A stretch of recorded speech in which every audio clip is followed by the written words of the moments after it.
suatu rahasia yang sangat penting di sini.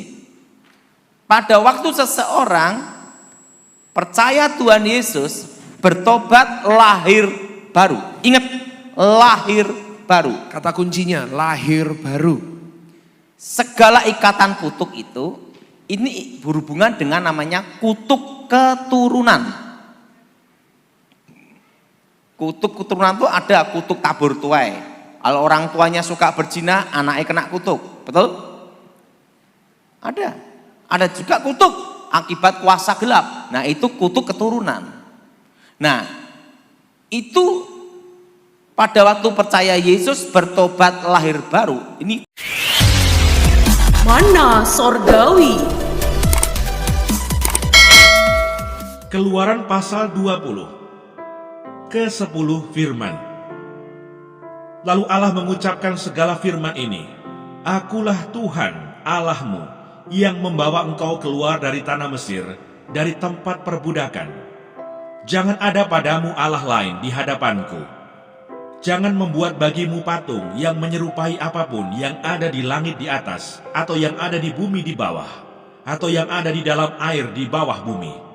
Jangan sujud menyembah kepadanya atau beribadah kepadanya, sebab Aku, Tuhan Allahmu, adalah Allah yang cemburu, yang membalaskan kesalahan bapa kepada anak-anaknya, kepada keturunan yang ketiga dan keempat, dari orang-orang yang membenci Aku. Tetapi Aku menunjukkan kasih setia kepada beribu-ribu orang, yaitu mereka yang mengasihi Aku dan yang berpegang pada perintah-perintahku. Jangan menyebut nama Tuhan Allahmu dengan sembarangan, sebab Tuhan akan memandang bersalah orang yang menyebut namanya dengan sembarangan. Ingatlah dan kuduskanlah hari Sabat. 6 hari lamanya engkau akan bekerja dan melakukan segala pekerjaanmu. Tetapi hari ke-7 adalah hari Sabat Tuhan Allahmu. Maka jangan melakukan sesuatu pekerjaan. Engkau atau anakmu laki-laki, atau anakmu perempuan, atau hambamu laki-laki, atau hambamu perempuan, atau hewanmu, atau orang asing yang di tempat kediamanmu. Sebab 6 hari lamanya Tuhan menjadikan langit dan bumi, laut dan segala isinya, dan Ia berhenti pada hari ke-7. Itulah sebabnya Tuhan memberkati hari Sabat dan menguduskannya. Hormatilah ayahmu dan ibumu, supaya lanjut umurmu di tanah yang diberikan Tuhan Allahmu kepadamu. Jangan membunuh, jangan berzina, jangan mencuri, jangan mengucapkan saksi dusta tentang sesamamu. Jangan mengingini rumah sesamamu. Jangan mengingini istrinya atau hambanya laki-laki, atau hambanya perempuan, atau lembunya, atau keledainya, atau apapun yang dipunyai sesamamu. Orang Israel takut menghadapi kedatangan Tuhan. Seluruh bangsa itu menyaksikan guru mengguntur, kilat sabung menyabung, sangkakala berbunyi, dan gunung berasap. Maka bangsa itu takut dan gemetar, dan mereka berdiri jauh-jauh. Mereka berkata kepada Musa, Engkaulah berbicara dengan kami, maka kami akan mendengarkan. Tetapi janganlah Allah berbicara dengan kami, nanti kami mati. Tetapi Musa berkata kepada bangsa itu, Janganlah takut, sebab Allah telah datang dengan maksud untuk mencoba kamu, dan dengan maksud supaya takut akan Dia ada padamu, agar kamu jangan berbuat dosa. Adapun bangsa itu berdiri jauh-jauh, tetapi Musa pergi mendekati embun yang kelam di mana Allah ada. Peraturan tentang kebaktian.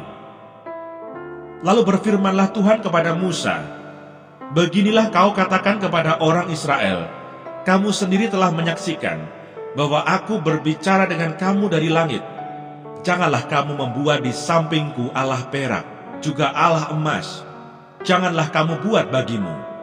Kau buatlah bagiku mezbah dari tanah, dan persembahkanlah di atasnya korban bakaranmu dan korban keselamatanmu, kambing dombamu dan lembu sapimu. Pada setiap tempat yang kutentukan menjadi tempat peringatan bagi namaku, Aku akan datang kepadamu dan memberkati engkau. Tetapi jika engkau membuat bagiku mezbah dari batu, maka jangan engkau mendirikannya dari batu pahat, sebab apabila engkau mengerjakannya dengan beliung, maka engkau melanggar kekudusannya. Juga jangan engkau naik tangga ke atas ke mezbahku, supaya auratmu jangan kelihatan di atasnya. Keluaran pasal 21 tentang hak budak Ibrani. Inilah peraturan-peraturan yang harus kau bawa ke depan mereka. Apabila engkau membeli seorang budak Ibrani, maka haruslah ia bekerja padamu 6 tahun lamanya. Tetapi pada tahun yang ke-7, ia diizinkan keluar sebagai orang merdeka dengan tidak membayar tebusan apa-apa. Jika ia datang seorang diri saja, maka keluar pun ia seorang diri. Jika ia mempunyai istri, maka istrinya itu diizinkan keluar bersama-sama dengan dia. Jika tuannya memberikan kepadanya seorang istri dan perempuan itu melahirkan anak-anak lelaki atau perempuan, maka perempuan itu dengan anak-anaknya tetap menjadi kepunyaan tuannya, dan budak laki-laki itu harus keluar seorang diri.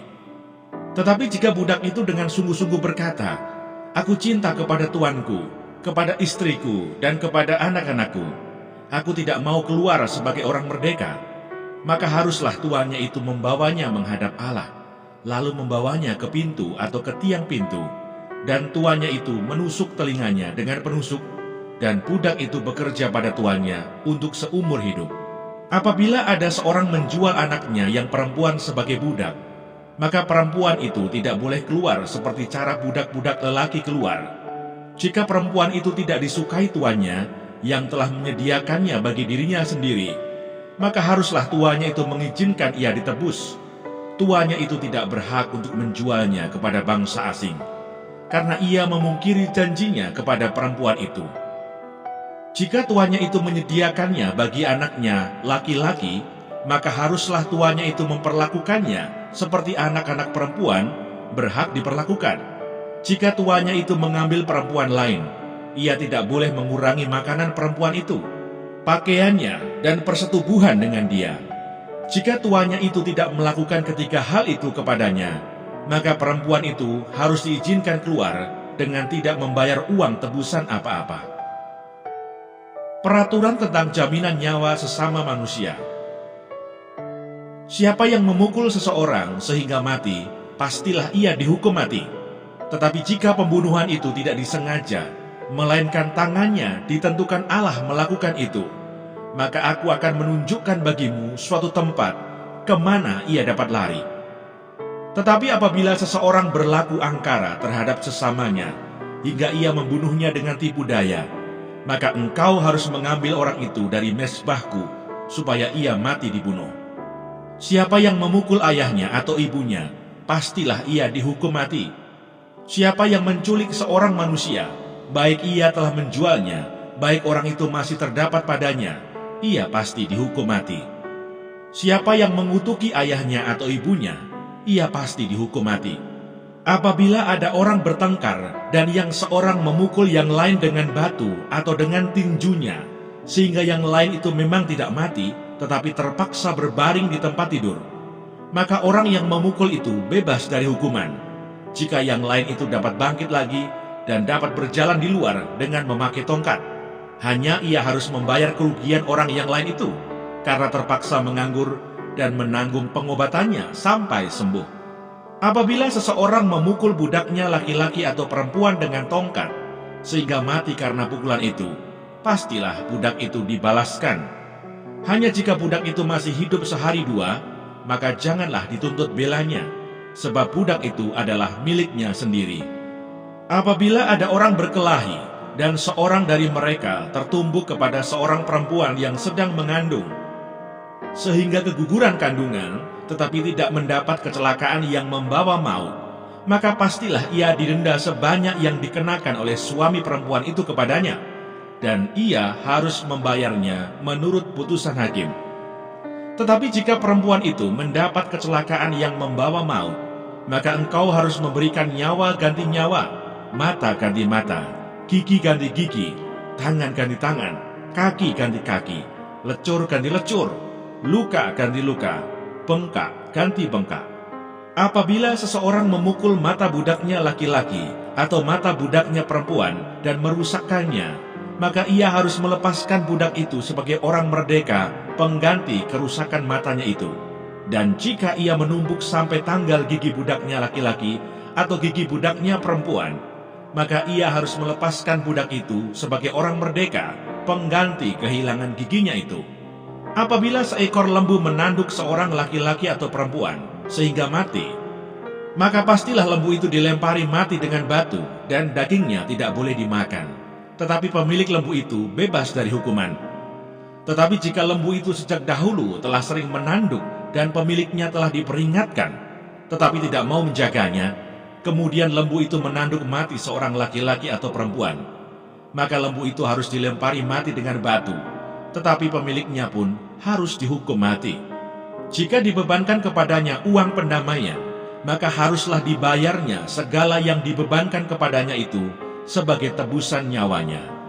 Kalau ditanduknya seorang anak laki-laki atau perempuan, maka pemiliknya harus diperlakukan menurut peraturan itu juga. Tetapi jika lembu itu menanduk seorang budak laki-laki atau perempuan, maka pemiliknya harus membayar 30 sikal perak kepada tuan budak itu, dan lembu itu harus dilempari mati dengan batu. Apabila seseorang membuka sumur, atau apabila seseorang menggali sumur dengan tidak menutupnya, dan seekor lembu atau keledai jatuh ke dalamnya, maka pemilik sumur itu harus membayar ganti kerugian. Ia harus mengganti harga binatang itu dengan uang kepada pemiliknya, tetapi binatang yang mati itu menjadi kepunyaannya. Apabila lembu seseorang menanduk lembu orang lain sehingga mati, maka lembu yang hidup itu harus dijual, uangnya dibagi, dan binatang yang mati itu pun harus dibagi juga. Tetapi jikalau lembu itu terkenal telah sering menanduk sejak dahulu, dan walaupun demikian pemiliknya tidak mau menjaganya, maka ia harus membayar ganti kerugian sepenuhnya, lembu ganti lembu, tetapi binatang yang mati itu menjadi kepunyaannya. Sebenarnya ada suatu rahasia yang sangat penting di sini. Pada waktu seseorang percaya Tuhan Yesus, bertobat, lahir baru. Ingat, lahir baru. Kata kuncinya lahir baru. Segala ikatan kutuk itu, ini berhubungan dengan namanya kutuk keturunan. Kutuk keturunan itu ada kutuk tabur tuai. Kalau orang tuanya suka berzina, anaknya kena kutuk, betul? Ada juga kutuk akibat kuasa gelap. Nah, itu kutuk keturunan. Nah, itu pada waktu percaya Yesus, bertobat, lahir baru, ini kuncinya di sini. Segala ikatan kutuk itu dibatalkan, diputuskan dalam nama Yesus.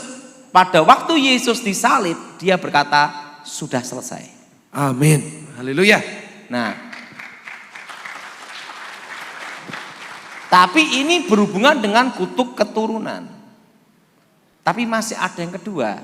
Nah, kalau orangnya itu terlibat sendiri kuasa gelap, berarti ini kan terlibat. Ini ada namanya kutuk masa depan. Jadi dalam doa pelepasan, pemataan kutuk, selain kutuk keturunan, harus juga pembatalan kutuk masa depan. Apa itu kutuk masa depan? Yang disebut Sabat Yahudi, hari ke-7, itu hari Sabtu. Yang setuju angkat tangan. Makanya kan Advent hari ke-7.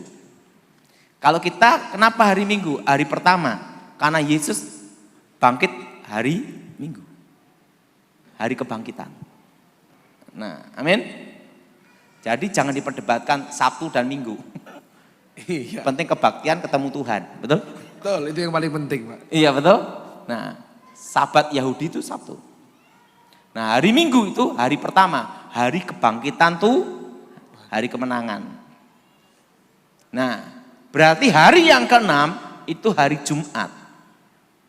Hari ke-6, ingat, Tuhan menciptakan manusia segambar serupa. Jadi ingat, Tuhan menciptakan manusia segambar serupa dengan Tuhan, bukan monyet. Bukan monyet. Nah, sampai sekarang monyet tidak berubah-ubah itu. Nah, segambar serupa. Dan disitulah Tuhan berfirman, dan ini berhubungan dengan janji, yaitu berkat, blessing. Beranak cuculah dan kuasai bumi.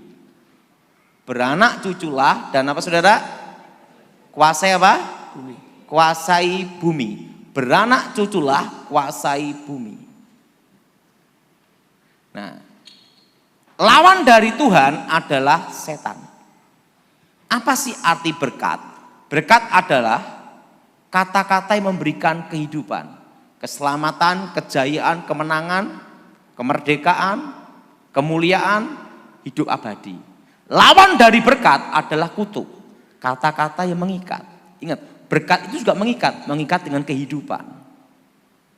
Kutuk mengikat dengan apa? Kehancuran, malapetaka, kesengsaraan, kemiskinan, sakit penyakit, wabah, kematian kekal. Itu kutuk.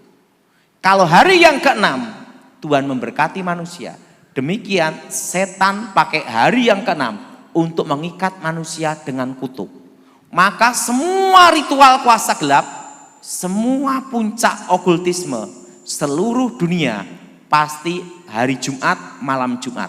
Tidak ada malam Minggu. Artinya apa? Lawan dari Tuhan adalah setan. Lawan dari berkat adalah kutuk. Makanya untuk mematahkan kutuk, jadi pada itu kita bertobat lahir baru. Nah, itu patahkan kutuk namanya kutuk keturunan. Tetapi kalau yang bersangkutan terlibat kuasa gelap, harus diputuskan juga kutuk masa depan. Supaya setan tidak punya hak atas masa depannya. Maka sering kejadian, dulu waktu belum bertobat, dia terlibat okultisme, buka toko pakai penglarisan. Dia bertobat, bahkan pelayanan. Habis bertobat, bangkrut habis. Karena kutuknya dilepas ya Pak. Gini, kadang orang berkata bahwa ini kasus Ayub. Ingat, kasus Ayub beda dengan kasus ini. Ayub tidak ada perjanjian setan. Alkitab berkata Ayub orang benar. Ya. Tuhan menguji, Tuhan mengizinkan untuk iblis mencobai. Tetapi di sini ada pemulihan. Ayub dipulihkan Tuhan. Betul? Betul. Nah, kalau yang ini berhubungan dengan perjanjian setan, beda dengan kasus Ayub. Kenapa setan bisa ambil tokonya, hancurkan bisnisnya? Karena setan masih punya hak atas masa depannya. Setan tidak punya hak atas hidupnya. Karena dia, orang tersebut sudah percaya Yesus, bertobat, ditebus dengan lunas. Amin. Pribadi loh ya, hidup. Pribadi. Tetapi yang belum dibatalin adalah masa depan. Setan tidak mau kerja gratis. Pasti hartanya dihancurin semua. Nah, ini perlunya doa pematahan kutuk, namanya kutuk masa depan. Nah, doanya mata kutuk masa depan seperti ini. Ikut saya semua. Di dalam nama Yesus, Dalam nama Yesus. segala perjanjian setan, Segala perjanjian setan, ikatan kutuk masa depan, ikatan kutuk masa depan, kami hancurkan, kami hancurkan, kami batalkan, dibatalkan demi nama Yesus. demi nama Yesus. Darah Yesus, Darah Yesus, hancurkan kutuk masa depan. hancurkan kutuk masa depan. Darah Yesus, Darah Yesus, batalkan kutuk masa depan. batalkan kutuk masa depan. Nah, dan ini kuncinya. Ini semua. Darah Yesus, Darah Yesus, buka jalan berkat. buka jalan berkat. Darah Yesus, Darah Yesus, buka masa depan. buka masa depan. Kenapa perlu ada buka jalan masa depan? Perlu sudah tahu, secara alam roh, orang yang terkena ilmu gaib atau terkena kutuk masa depan, itu seperti kabut gelap. Sehingga apapun bisnisnya, apapun kerjanya gagal. Karena apa? Setan masih punya hak atas masa depannya. Tetapi setan tidak punya hak untuk hidupnya. Oh, Harus dibedakan di sini. Nah, itu harus diputuskan. Nah, kalau orang tuanya terlibat setan-setan, harus dibatalkan kutuk masa depan ini. Dan ingat, Tuhan sanggup dan lebih daripada sanggup untuk menciptakan yang tidak ada menjadi ada. Karena itu bedanya setan dengan Tuhan. Oke? jadi tadi Pak Tony sudah bilang bahwa setan itu pendusta Pak ya, pendakwa, dia pencuri, Tapi kenapa ya kok masih banyak orang Kristen, bahkan orang anak-anak Tuhan yang tetap minta tolong sama setan itu? Karena gini, banyak orang itu ingin jalan pintas. Ingin cepat. Shortcut, Pak. Shortcut. Ingin cepat kaya. Ingin cepat naik pangkat. Nah, tetapi itu ada bahaya melebihi apa permintaannya. Orang datang ke dukun, ke kuasa gelap, terlibat okultisme. Karena apa? Karena dia tidak tahu resiko apa yang lebih besar melebihi yang dia minta. Kalau dia tahu, tidak akan berani. Dukunnya pun tidak akan kasih tahu karena omsetnya hilang. Nah, dukun tidak akan beritahu resiko. Nah, misalnya gini. Nenek saya, nah tapi ini kasus lain. Nenek saya tidak berharap masuk surga. Karena dia pasti ke neraka. Dia ngomong sendiri sama saya. Loh, kenapa nenek? Waktu dia belajar ilmu hitam, dia praktekkan ilmu hitam bunuhin orang. Karena kalau praktek ilmu hitam, sekali bunuh orang, itu akan berjalan terus mengikat, membunuh terus. Dan untuk lepas dari itu susah. Nenek saya ibaratnya sudah masuk ke air, sekalian tenggelam aja gitu loh. Dan apa yang terjadi? Pada waktu mau matinya pun susah. Karena nenek saya punya ilmu poncosono, jenis rawa rontek. Jadi kalau mati, darahnya atau badannya tersentuh tanah, tek, hidup lagi. Wow. Tangan diputus, tel gitu. Begitu darah netes, tek, nyambung lagi. Itu real sekali, Pak ya. Itu. Nah, makanya di situ saya ngelihat apa?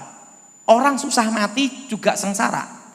Dia ingin mati, minta tolong saya untuk bunuh dia. Lucu kan?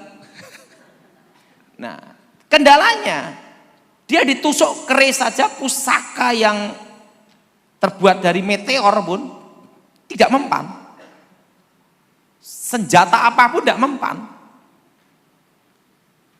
Kok daun kelor, sekalipun galeh kelor pun tidak mempan. Karena ilmunya berlapis-lapis. Wah, waktu susah mati. Nah, betul waktu itu saya baru bertobat. Saya ngomong sama nenek, "Nek, percaya Yesus. Aku hanya percaya yang sanggup membunuh saya." Nah, ya. Jadi, mati pun adalah sebuah anugerah, Pak ya.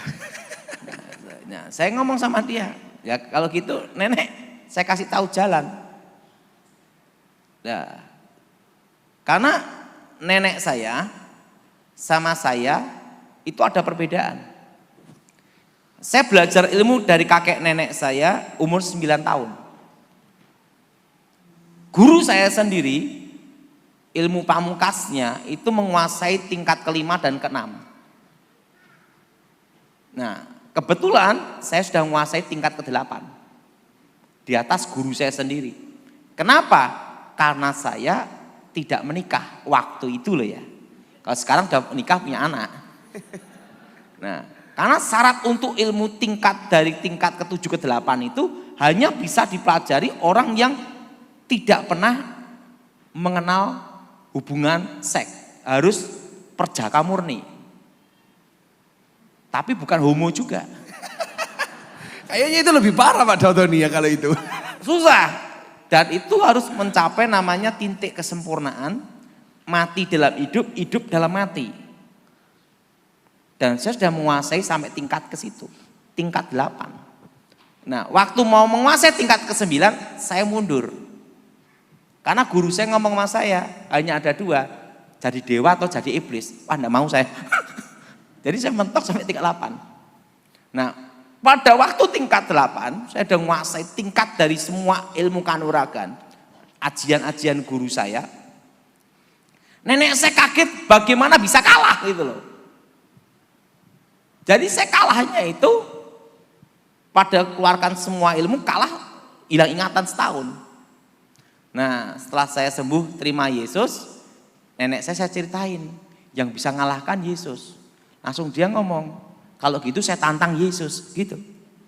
Aku percaya kalau dia bisa bunuh saya, baru aku percaya. Waktu itu dia ngomong, nah dia susah mati. Yesus, kalau engkau sakti, bunuh saya. Belum lama bicara itu langsung mati di depan saya. Berarti Yesus kita sakti Bapak Ibu Saudara. Kasih tepuk tangan bagi Tuhan kita. Bagi Yesus kita yang sakti. Puji Tuhan. Jadi kalau ditanya nenek saya masuk surga atau tidak, bingung saya. Karena dia ngomong kalau Yesus engkau sakti, bunuh saya. Waktu dia ngomong terakhir itu, mati di depan saya. Saya ditanya sama pendeta. Saya tanya pendeta lagi juga. Dia ke surga apa ke neraka? Pendeta ngomong, enggak tahu. Saya ditanya lagi, enggak tahu juga. Dan dia sampai sekarang mati dan tidak hidup lagi. Berarti Yesus kita benar-benar sakti. Nah, oke. Kasih tepuk tangan sekali lagi. Jadi batalkan kutuk ini. Namanya kutuk masa depan. Dan setelah itu berdoa darah Yesus buka jalan berkat. Darah Yesus buka masa depan. Mana Sorgawi.